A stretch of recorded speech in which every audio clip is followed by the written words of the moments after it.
Good morning and welcome to your Farm and Home Show. My name is Joanna Coles, and this morning Kristin Hildabrand is going to show us how to take an ordinary pie pumpkin and turn it into something awesome. I love doing stuff like this, Joanna. Well, Kristin, you're so amazing at it. Seriously, y'all, she went out and cut this in the field, and we have a pie pumpkin. And Yes. pie pumpkins are great this time of year. They're good in child size, but you can turn them into nice crafts, eat them. There's all kinds of things you can do. But today, Yes. you're going to show us how to make a nice little centerpiece space. Yes, and this is something that you can do right now. It's a lot of fun. You can spend some time with your family, and it's just a great way to join in with your family and actually spend time with them. So the way that we started this, Joanna, is the first part is just, getting the mechanics ready. So what we actually did is we took the pie pumpkin, we scored it with kind of like a red pen, and you can use anything that you have. It just kind of gives you a guide. And then what you're going to do is you're going to take a sharp knife and then go ahead and just kind of maybe make some score marks in it, and then go back around after you do that. And then that way that those actual score marks that you make just are actually flow together. And so that way that you can actually go around the stem and then you're going to detach it. So after you do that, after you get the actual top off, then you're just going to scoop out all of the guts of it. That's where it's got all the pulp, it's got all the seeds in it. Definitely get your hands dirty. I mean, get the kids in there. I think they love doing that kind of stuff. So once you get all of that removed, then basically what you're going to do is you're going to take a block of wet floral foam. It's something that you can pick up, at the home centers that provide the floral blocks.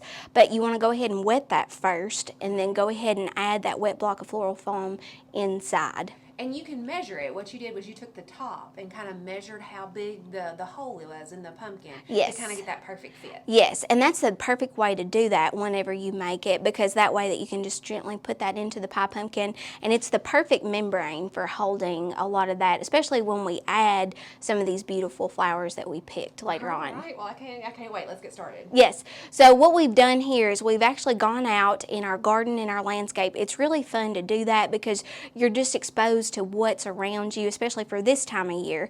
So what I've done is I've taken a couple of different type of flowers. So right in front of you is the solidago, which is our goldenrod. It's perfect for this time of year, be the perfect filler plant. And then next to that, I had some sedum, which is kind of more of a succulent. You can see the fleshy leaves into it. It's got some beautiful white blooms to it, but it'll change a different color later in the season if you want to use it later on. It's also a great filler.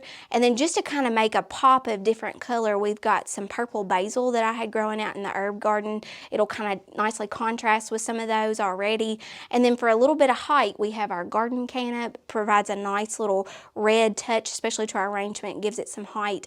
And then lastly, we have some dried hydrangea blooms that will contrast really, really nice and kind of give that rusty look of fall. Okay, all right. Now, I don't have any idea how to get started with putting all this together. Yeah, so it's very simple. After you got your mechanics ready, make sure that you take your stem off, obviously, and then make sure you have a nice sharp pair of scissors ready to go. So I always like to start with the height first. Okay. So I'm going to take my garden canna here and just kind of put it up against my pie pumpkin for a little bit of, that way you can kind of see how tall to make it. Usually you want to go about 1.5 to 2 times the height of the arrangement.